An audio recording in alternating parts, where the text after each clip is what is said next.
어떤 분이 이런 이야기를 들었습니다. 100m 밖에서 아내를 불렀는데 아내가 대답이 없으면 아내의 건강이 조금 상한 정도다. 50m 거리에서 아내를 불렀는데 아내의 대답이 없으면 아내의 건강이 많이 상한 상태다. 10m 정도 거리에서 불렀는데 아내의 대답이 없으면 아주 아내의 건강이 심각한 상태다 라는 얘기를 들었습니다. 이 사람이 자기 아내가 건강이 어떤가 싶어서 한번 테스트를 해보기로 했습니다. 직장을 마치고 들어온 날 저 멀리 100m쯤 아내가 있었습니다.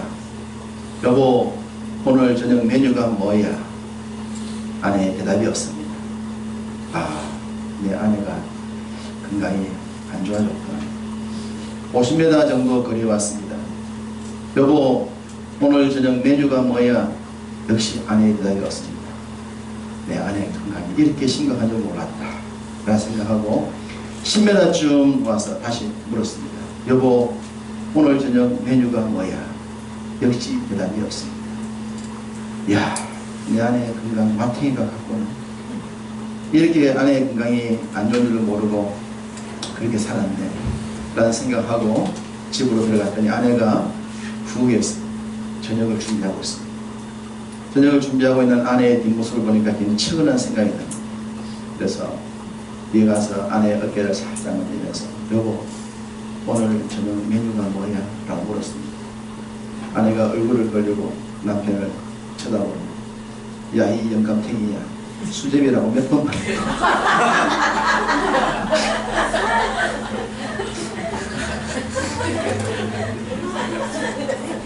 처음부터 아내는 수제비라고 했는데 남편의 귀가 마탱이가 가서 알아듣지를 못했습니다. 아내의 건강 챙기기보다 본인의 건강을 먼저 챙겨야 아내를 돌볼 수 있지 않겠습니까? 내가 건강해야 다른 사람을 지켜줄 수 있습니다. 영적으로 내가 건강해야 됩니다. 영적으로 내가 건강해야 다른 사람의 영적인 것을 도와줄 수 있지. 내 영적인 건강이 마탱이가 하면 도와줄 수가 없습니다. 2020년도는 여러분 건강하시길 바랍니다. 영적으로도 많이 건강하시길 바랍니다. 그래서 다른 사람을 잘 도와줄 수 있기를 주님의 이름으로 축복합니다. 사도 바울이 전도 여행을 1차, 2차, 3차, 로마까지 4차 떠납니다. 그 전도 여행에 대한 내용을 간략하게 정리한다면 1차 전도 여행 이렇죠. 1차 전도 여행 2년 갈라디아, 예루살렘, 공회, 율법 아니요. 2차 전도 여행 3년 마게도냐, 아가야, 헬라 이렇습니다. 1차 전도 여행 2년 갈라디아, 예루살렘, 공회, 율법 아니요. 2차 전도 여행 3년 마게도냐, 아가야, 헬라 그렇습니다. 2차 전도 여행 3년 마게도냐, 아가야. 자, 오늘 말씀 15절을 보시면 아가야가 등장합니다. 그 아가야에서 첫 번째 얻은 열매가 뭡니까? 스데바나의 집입니다. 자, 오늘 말씀은 바로 아가야에서 얻었던 첫 번째 열매 스데바나의 집을 중심으로 하여 첫 열매가 얼마나 소중한가 말씀드리고자 합니다. 바울이 맺었던 첫 열매, 자 1차 전도 여행을 떠납니다. 1차 전도 여행은 갈라디아 지역 중심으로 떠났죠. 그리고 난 뒤에 2차 전도 여행 계획을 세우는데 그는 동아시아 쪽으로 복음을 전하고 싶었습니다. 그럴 때 성령께서 강력하게 막으시면서 유럽으로 넘어가라 라고 하는 감동을 주시죠. 본인은 아시아로 가고 싶었는데 성령께서는 유럽으로 가라고 말씀을 하십니다. 그래서 고민 중에 있을 때 환상을 하나 봅니다. 그 환상은 마게도냐 사람 한 명이 건너와서 우리를 도와달라라고 하는 환상이었습니다. 마게도냐 2차 전도 여행 3년 마게도냐 아가야, 마게도냐 아가야입니다. 유럽의 첫 번째 지역이 바로 마게도냐 지역입니다. 그래서 바울은 성령님의 인도를 따라서 마게도냐로 2차 전도 여행 방향을 틀어서 들어갑니다. 그 마게도냐로 들어갔을 때 마게도냐 지역의 첫 번째 성이 빌립보죠. 빌립보 교회가 탄생되어지는 그 우리가 가지던 빌립보 성경, 그 빌립보가 유럽 최초의 교회가 탄생됩니다. 최초의 이 땅의 교회가 예루살렘 교회, 이방인 최초의 교회가 안디옥 교회, 그리고 유럽 최초의 교회가 빌립보 교회입니다. 빌립보 지역에 가서 바울이 성령의 인도를 따라서 복음을 전하는데 가장 먼저 만난 사람이 자주 옷감 장사였던 루디아였습니다. 지금부터 2000년 전 아주 고가의 비싼 옷감을 판매하고 있었던 사업가였던 루디아를 만납니다. 이딴이 장수 왕서방, 비단장사 왕서방이 부자였습니다. 그게 2000년 전 얘기가 아니라 몇백 년 전 비단만 가지고 있어도 고가의 옷을 만들어 아주 비싸게 팔았던 옷감이죠. 국제 무역을 할 정도로 어떤 나라들 간에 물건을 주고받을 때 들어가는 것이 비단이었습니다. 그보다 훨씬 먼저 2000년 전 이 옷에 물감을 들이는 기술이 힘들었던 그때에 자주 색깔 옷감을 판매했던 루디아는 2000년 전 굉장한 사업가 여인이었습니다. 이 껴있었던 여인을 바울이 첫 번째 만나서 첫 번째 열매를 얻고 그 여인이 그의 집을 다 소개하여 루디아의 집안이 예수를 믿게 되는 유럽 첫 번째 열매가 나옵니다. 그 첫 번째 열매에 의하여 유럽 최초의 교회가 탄생되고 루디아의 집에서 교회가 시작된 것으로 보여집니다. 이후 점치는 요정을 고치기도 하고 또 감옥에 들어갔다가 점치는 요정을 고치니까 이 점쟁이를 돈을 받고 점쟁이를 부렸던 주인들이 화가 나서 사도 바울을 고발하게 되고 그래서 바울이 감옥에 들어갔다가 그 감옥에서 성령의 인도하심으로 옥문이 열리자 간수가 자살하려고 하는 것을 막았을 때에 그 간수가 거기에서 예수님을 믿고 그 집안을 소개해서 그 집안이 다 예수를 믿음으로 인하여 마게도냐로 인도받았던 최초의 지역이었던 빌립보에서는 크게 세 가정이 예수를 믿게 됩니다. 유럽 최초의 교회가 그렇게 탄생한 거예요. 성령께서 인도함을 따라갔더니 마게도냐에서 놀라운 일이 일어난 겁니다. 이 마게도냐에서 성공리의 사역을 마치고 난 뒤에 그 다음으로 넘어간 곳이 바로 아가야입니다. 2차 전도 여행 3년 마게도냐, 아가야, 헬라가 있는 지역 헬라, 그 헬라의 철학의 도시 아테네, 그 지역을 가게 됩니다. 아가야 지역에서 철학의 도시 아테네가 있는 곳, 사도 바울의 전도 사역이 가장 힘들었던 곳이라고 말하기도 하는 그 아테네 지역 아가야입니다. 복음을 전하기 참 힘들었던 곳이고 열매 맺기 어려운 곳이었는데 바울이 거기에서 첫 번째 열매를 얻습니다. 그가 누굽니까? 오늘 본문에 있는 스데바나의 집입니다. 스데바나 한 사람만 얻어도 귀한데 그 집이었습니다. 집 전체가 예수를 믿음으로 아가야 지역에서 또 첫 번째 열매를 얻게 된 겁니다. 여러분, 우리가 살아가면서 무슨 일이든지 간에 첫 열매가 소중하지 않습니까? 첫 열매가 나와야 다음 열매가 나오는 거예요. 그 시작이 중요한 거죠. 무슨 일이든지 첫 번째 결과가 나와야 다음 결과를 기대할 수 있는 겁니다. 그런 면에 있어서 유럽의 마게도냐가 아주 소중했다면 아가야 지역의 스데바나의 집도 바울에게는 굉장한 열매였다고 하는 겁니다. 하나님이 그의 발걸음에 걸맞는 열매를 주셨다. 첫 열매를 주셨다. 그 지역의 첫 열매로 인하여 지속적으로 열매를 맺을 수 있는 시작을 주셨으니 얼마나 감사했겠는가. 그렇게 감사했던 이 스데바나, 그런데 이 스데바나가 더 놀라운 것은 어떤 집이었다고 말합니까? 이 스데바나는 성도를 섬기기로 작정한 집이었다. 섬기기로 작정한 집이 첫 열매 스데바나입니다. 섬김이라고 하는 건 사실 비례합니다. 무엇과? 신앙의 연수나 어떤 신앙의 성숙도에 비례하는 것이 섬김이라 그래 볼 수 있습니다. 초신자들에게 섬김을 기대하기 어렵습니다. 모르기 때문입니다.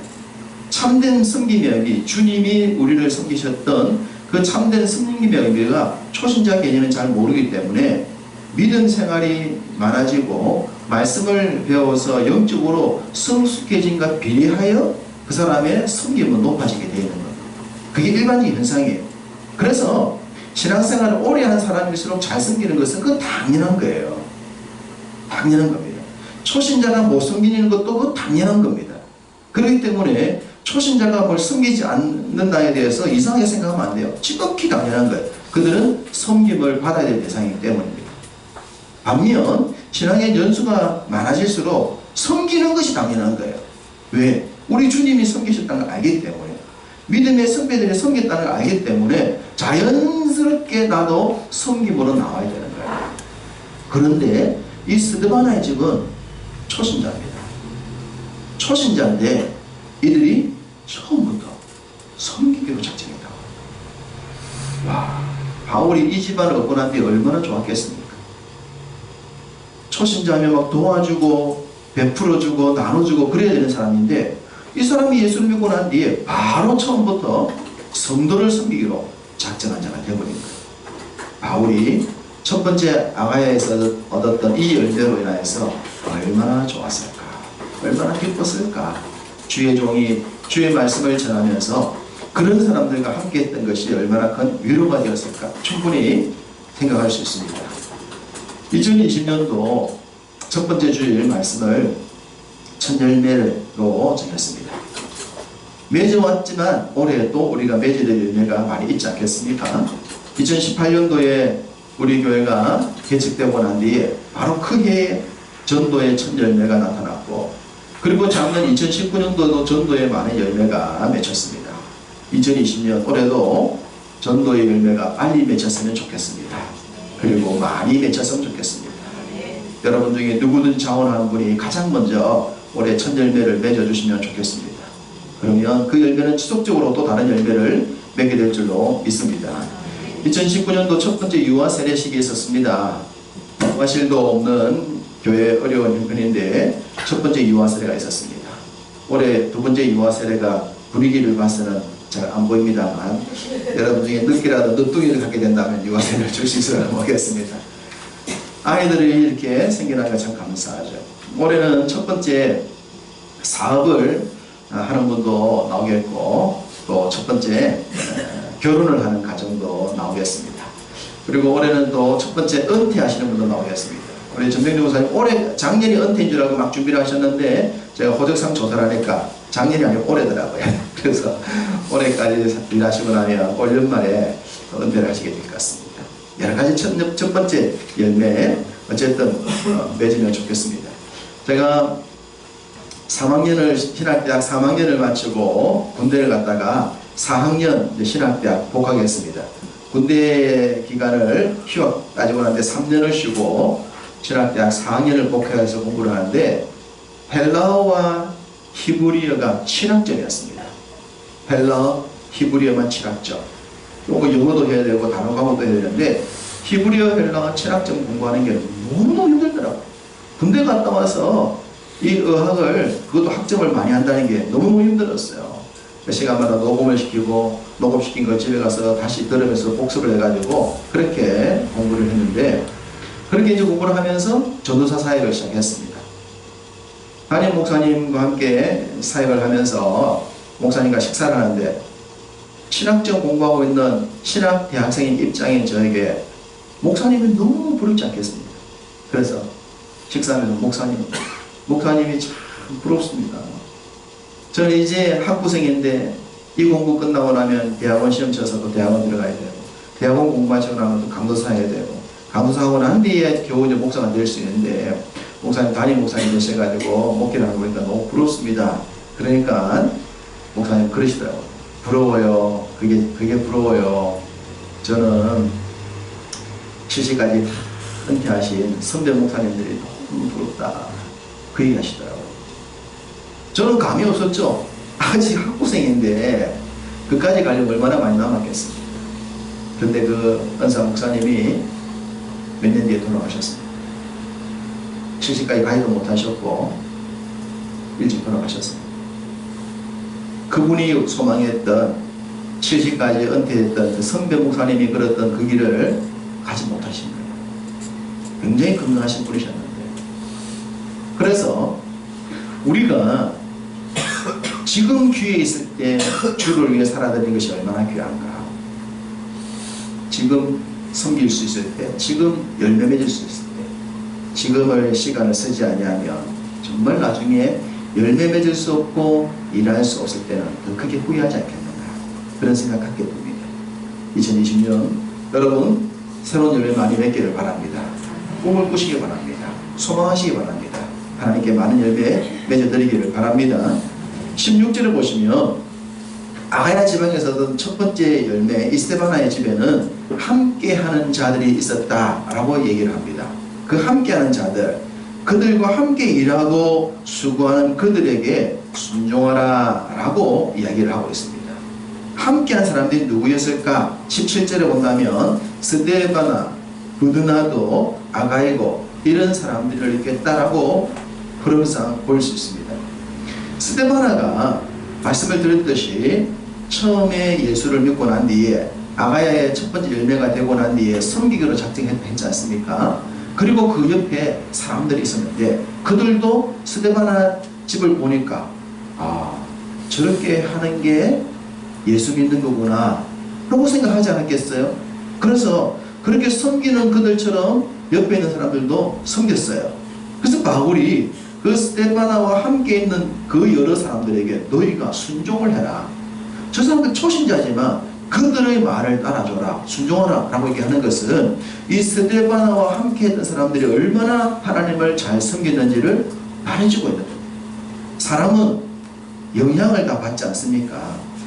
옆에 있는 사람의 영향을 받습니다. 옆에 있는 사람들이 선한 영향을 미치고 좋은 영향을 미치면 좋은 것 영향받게 되어져 있고, 옆에 있는 사람이 그렇지 못한다면 그렇지 못한 것도 영향을 받게 되어져 있는데, 스데바나는 첫 열매로서 좋은 열매, 선한 영향을 미친 사람이었어요. 그러다 보니 그런 말미암아 그 곁에 있는 사람들도 더불어서 다른 사람에게 순종하라 라는 말을 듣게 할 정도로 멋진 삶을 살았다라고 얘기하고 있으니, 이 아가야에서 얻었던 첫 열매 스데바나의 집이 얼마나 멋진 집이었는가. 그들이 그 지역에서 처음 복음이 들어온 그 지역에서 주변 사람들에게 얼마나 선한 영향을 미쳤는가 하는 것을 보여주고 있다. 우리가 그런 소망을 가지면 좋지 않겠습니까? 선한 영향이 되어서 나로 말미암아 나를 만나는 모든 사람들에게 생명을 살릴 뿐만 아니라 칭찬 들을 수 있는 삶을 살도록 만들어준다면 우리가 이 세상을 살리는 사람이 되지 않겠습니까? 어지러운 이 땅에 지도자들이 바꾸지 못한 이 세상을 우리가 나의 삶의 생활 속에서 내 스스로 나를 만나는 모든 사람들이 나로 인하여 선한 삶을 살 수 있고 바른 삶을 살 수 있도록 만들어 간다면 이 세상을 살릴 수 있는 그 출발점이 우리의 서 있는 삶의 현장이 되지 않겠습니까? 이 스데바나의 집이 이 같은 일을 했으니 우리도 이런 열매를 맺었으면 좋겠습니다. 또 섬기기로 작정했던 이 가정 결과가 18절에 나와 있습니다. 18절에 보시면 어떤 말씀이 나옵니까? 바울과 바울의 사람들의 마음을 어떻게 했다? 시원하게 했다. 사람들의 마음을 시원하게 해주는 사람이 이 스데바나의 집이었고 그와 함께한 사람들이었습니다. 답답한 사람이 아니라 시원한 사람입니다. 생각해 보십시오. 바울이 어떤 사람입니까? 바울은 복음을 위해서 초인적인 헌신자였습니다. 보통 헌신자가 아닙니다. 직접 텐트를 만들어서 팔아서 선교 자금을 만들어가는 자비랑 선교사라고 얘기하죠. 텐트 메이커라고 그러는데 텐트를 만들어서 팔아가지고 수익금으로 선교 헌금으로 쓸 정도로 선교 후원을 받아서 선교했던 것이 아니라 본인이 선교 헌금을 만들어서 선교할 정도로 그렇게 힘든 선교를 했고, 바울을 죽이려고 하는 사람들이 끝도 없이 숨어서 그들을 괴롭혔고 여러 가지 가지 환난과 고통을 당하면서 거기다 건강까지 좋지 못해가지고 여러 가지 건강의 어려움을 가지고 복음을 전했던 이 바울의 관점에서 볼 때 누군가를 보면 그 사람이 자기 마음에 차기란 쉽지 않을 거예요. 자기가 너무나 타고난 사역자이기 때문에 그 바울의 마음을 시원하게 할 만한 사람을 만나기는 쉽지 않지 않았겠나 우리가 생각할 수 있지 않겠어요. 본인이 너무 잘하니까. 그래서 공부 잘하는 부모는 공부 못한 자식 이해를 못하죠. 그 쉬운 공부를 왜 못하니? 그래서 공부 잘하는 부모는 공부 못한 자녀에게 좀 많이 힘들게 해요.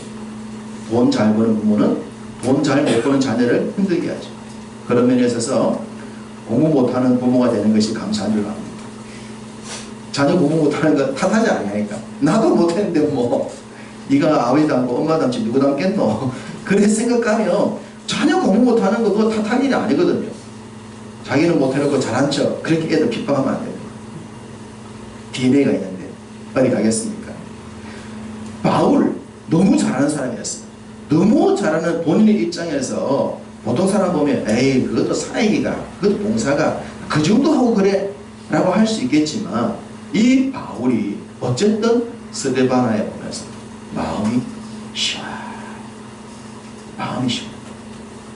초신자 그 집안을 보면서 그 대단한 사역자 바울의 마음을 시원하게 만든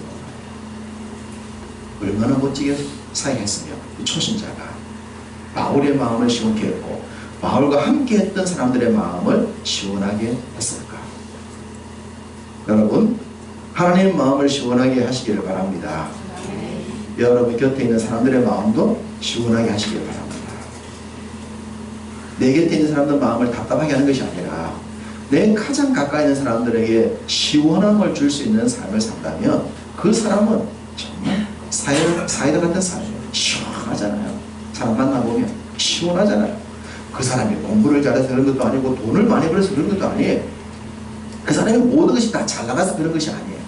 아닌데 하나님과의 관계가 바르다 보니 분명히 자신의 삶에는 난관이 있지만 주변 사람들을 시원하게 해줄 수 있는 그런 삶을 살게 되는 것입니다.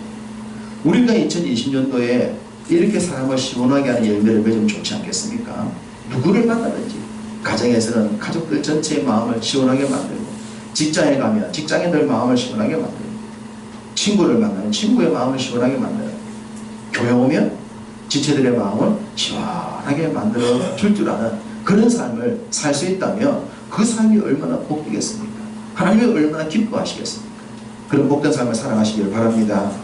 우리 교회는 개척교회잖아요. 개척교회이기 때문에 부족한 것이 많고 부족한 것이 많기 때문에 기회가 또 많습니다. 여러분들이 조금만 하면 첫 번째 하는 일들 되는 거예요. 이전 교회에서 했다 하더라도 개척한 교회니까 출발하는 교회니까 여러분들이 남들이 하지 않은 일을 얼마든지 할 수 있는 기회가 있는 교회. 이게 개척교회 적은 교회의 장점이 되지 않겠습니까? 이 적은 교회에 여러분께서 다양한 곳에서 천 열매를 맺음으로 하나님 마음을 시원하게 해드리고 지체들을 시원하게 하시는 분이 다 되시기를 주님의 이름으로 축복합니다. 저는 지난 성탄절에 큰 선물을 하나 받았습니다. 아주 오랫동안 받고 싶었던 아주 귀한 선물을 하나 받았습니다. 얼마나 오랫동안 받고 싶었던 선물이냐 그러면 한 30년 동안 받고 싶었던 선물을 하나 받았습니다. 무슨 선물인지 모르겠죠? 저는 믿지 않는 가정에서 예수를 믿고 결혼을 꿈꾸면서 믿으면 결혼하면 믿는 가정이 탄생된다는 데 대한 기대치를 가지고 결혼을 위한 기도를 했는데 하나님께서 믿는 사람을 만나서 결혼을 하게 해주셨습니다. 그런데 제 아내의 가정도 믿지 않는 가정이었습니다. 저도 믿지 않는 가정에 아내도 믿지 않는 가정에 그런 가정을 이루어서 어렵게 신앙생활을 하면서 또 양가집의 지원을 전혀 받지 못하는 그런 믿음의 길을 걸어왔습니다. 그러면서 이제 기도 제목이 생긴 거죠. 우리 집안의 구원, 처가의 구원이 결혼과 동시에 저는 저희 집안을 위해서 그 이전부터 기도했지만 처가를 위해서는 결혼과 동시에 기도 제목이 처갓집 식구 예수 믿는 것이었습니다. 하나님께서 은혜를 주셔서 저희 아버지가 예수 믿고 천국에 가셨고, 저희 어머니도 작년에 예수 믿고 천국에 가셨습니다. 저희 부모님, 양가 부모님 다 예수 믿고 천국 가셔서 얼마나 감사한지. 저희 장인어른 돌아가시기 전에 복음을 전하여 예수 믿고 돌아가셨습니다. 천국 가셨죠. 장모님만 남았습니다. 우리 장모님이 셉니다. 누구를 닮아서 센지, 그 센 것을 누가 닮았는지 모르겠지만 하여간 장모님이 셉니다. 이분이 오랫동안 절에 다녔어요. 장인어른이 살아계시고 경제가 괜찮을 때는 절에 더 열심히 갖다 바친 분입니다. 결혼해서 계속 교회 얘기를 하고 뭐 전도주일 때 한 번씩 모시고 오면 행사차 왔다 가지만 예수 믿을 마음이 전혀 없으셨어요. 이제 건강이 좋지 못해서 요양병원에 계신데, 요양병원에 계셔서 우리가라도 영적 기도를 하거나 예수님을 얘기하면 끝나고 난 뒤에 그래도 어찌 바꾸노? 지금까지 내가 섬겨왔던 게 있는데 어찌 바꾸노? 그러셨습니다. 그래서 우리 장인어른보다도 훨씬 센 이 장모님은 어떻게 바꿀까? 제가 저희 아버지 전도를 위해서 기도할 때도 저희 아버지가 참 강했습니다. 우리 아버지는 다양한 종교 경험을 하신 경험을 가지고 있어서 제가 하고 있는 데에서 전혀 받아들이지 않았거든요. 제가 강도사 때에 창원에 있을 때 인사를 하러 부산에 와서 인사를 드리고 갈 때인데, 제가 그 다음에 목사가 될 때인데 제 아버지가 목사가 되는 아들에게도 그러는 겁니다. 네가 말이지 정신없는 짓을 아직까지 하고 있다고. 목사가 되는 아들에게도 하는 일이 잘못된 것이라고 그렇게 말하는 아버지였습니다. 그날 창원으로 돌아가면서 그런 일을 했습니다. 하나님, 정상적인 방법으로는 제 아버지를 꺾을 방법이 없네요. 죄송하지만 하나님 좀 어떻게 하시더라도 예수님 믿게 해주십시오. 그렇게 하고 돌아갔는데 제 아버지가 배장함이 갑자기 걸리십니다. 그래서 이제 그 계기가 저희 아버지를 무너뜨리는 출발점이 되어졌습니다. 덕주님을 받아들이게 됐죠. 저희 장모님 건강하신 분인데 이제 병원에 들어가 계시면서 몸은 좀 약해지잖아요. 그렇지만 여전히 강해요. 이분은 너무 강한 거예요. 그래서 하나님 어떻게 하든지 간에 꺾어주십시오. 꺾어야 될 거 아닙니까? 꺾어서 예수 믿어야 될 거 아닙니까? 지옥 갈 수는 없잖아요. 그러기도 하는데, 지난 성탄절 3, 4일 앞뒤로 저희 장모님이 절을 열심히 다녀보니까 꿈을 믿는 분이죠. 불신자도 꿈을 잘 믿지 않습니까? 그 꿈속에서 몸이 너무 안 좋아가지고 죽으려고 갔는데 자기 앞을 다 가로막고 자꾸만 자기 죽음 가로막고 먼저 죽는 분도 있더래요. 보니까 자기 앞에 먼저 자기를 가로막고 죽는 분이 다 예수를 믿는 사람이더래요. 예수 믿는 사람들이 앞을 가로막고 가는 게 아마 천국 가는 장면인 것 같습니다. 그러니까 어머니가 죽으려고 그러니까 못 죽게끔 막고 예수 믿는 사람들이 가는 장면을 먼저 보여줘요. 기분이 나빴다라는 거예요. 같이 예수 믿는 사람들이 말이지. 지들끼리 말이지. 죽고 말이지. 나는 못 죽게 만들고 말이지. 그런 생각이 드는 꿈을 한번 꾸고 난 뒤에 다시 또 꿈을 꿨는데, 꿈속에 뭐 아들이 나타나고 남편이 나타나고 그래야 될 텐데 사회가 나타난 거예요. 제가 나타나서 제가 물로 이렇게 뭐 치료를 받았는데, 장모님도 이걸 하면 치료가 되니까 받아보십시오 하면서 제가 물을 장모님한테 뿌리더랍니다. 그 물을 막 뿌리는데, 그 물을 뿌리는데 장모님이 놀래가지고 꿈속에서 확 실례됐다는 거예요. 그리고 잠이 깨셨어요. 깨보니까 진짜로 실례돼가지고 그날 침대에 몇 번 갈 정도로 안에 독소가 확 빠져버린 거예요. 그러면서 그분 생각에 사회가 와서 자꾸 예수 믿으라더니 꿈속에 사회가 와서 예수를 믿어야 삽니다 어머니라고 하는 것을 마치 우리로 말하면 세례 주듯이 세례를 줘서 자기가 깨끗하겠다는 느낌이 든다는 거예요. 그래서 이제 우리 양명석 집사님이 빨리 다시 오라고 호적에 있어서 가서 다시 이제 설명을 드리고 영접기도를 했더니, 이전까지는 그 강하게 거부하던 장모님이 그날은 기도를 흡족하게 주님을 영접하는 느낌입니다. 꿈을 통하여 자신이 꺾어지고 하나님께로. 그래서 이전까지 천국 얘기를 하면 받아들이지 않더니만 이제는 장모님 계시는, 장인어른 계시는 천국 가셔야 됩니다 하니 그래야 되겠다고 받아들이는 그 귀한 선물을 지난 성탄절에 받았습니다. 30년 만에 받았습니다. 결혼 기념 30년이 지난 해 지났습니다. 하나님이 30년 동안 기도해온 기도의 응답을 그렇게 주셔서 하나님만 성탄절 감사하게 지냈습니다. 귀한 열매입니다. 여러분, 우리가 열매를 맺고 싶은데 열매가 때로는 잘 안 맺히지 않습니까? 36년 만에 맺히기도 하고 40년 만에 맺히기도 합니다. 기도의 아버지라는 사람을 조지 뮬러라고 부르는데 평생 5만 번 기도 응답 받은 사람이다, 그렇게 얘기를 합니다. 5만 번. 여러분, 5만 번이면요 하루에 얼마나 기도 응답이 많았겠습니까? 평생 5만 번 기도 응답의 사람 조지 뮬러인데 그 조지 뮬러가 세 사람을 위해서, 친구 세 사람을 위해서 기도하고 전도했지만 세 사람을 전도 못하고 죽었습니다. 그런 생각할 때 저 세 명은 천국 못 갈 사람인 것 같다, 그렇게 생각했던 것 같아요. 그리고 죽었는데 그 뮬러가 죽고 난 뒤 몇 년 지나지 않아 세 명이 다 예수를 믿었습니다. 뮬러의 모든 기도가 응답을 받은 겁니다. 어떤 기도는 내가 죽고 난 뒤에 응답이 될 수도 있습니다. 그렇게 열매가 더디 올 수도 있다고 하는 겁니다. 그러나 우리가 보기 알아야 되는 것은 열매를 위해서 기도해야 된다고 하는 겁니다. 하나님이 우리에게 열매 맺는 삶을 기대하시지 않습니까? 열매 맺혀 드려야 합니다. 마음을 시원하게 만들고 많은 열매를 맺혀 드려야 되는데 그 열매가 더디 맺힌다 하여 여러분 절대 중간에 포기하지 마십시오. 여러분 스스로 저 사람은 안 돼라고 까이표하지 마시고 주의 때에 맞춰서 끝까지 주님께 주권을 맡기고 기도하시고 그 열매를 위해서 노력하시기를 바랍니다. 2020년도 열매를 많이 맺었으면 좋겠습니다. 하나님 마음을 시원하게 만들고 지체들의 마음을 시원하게 만들 수 있는 열매가 많았으면 좋겠습니다.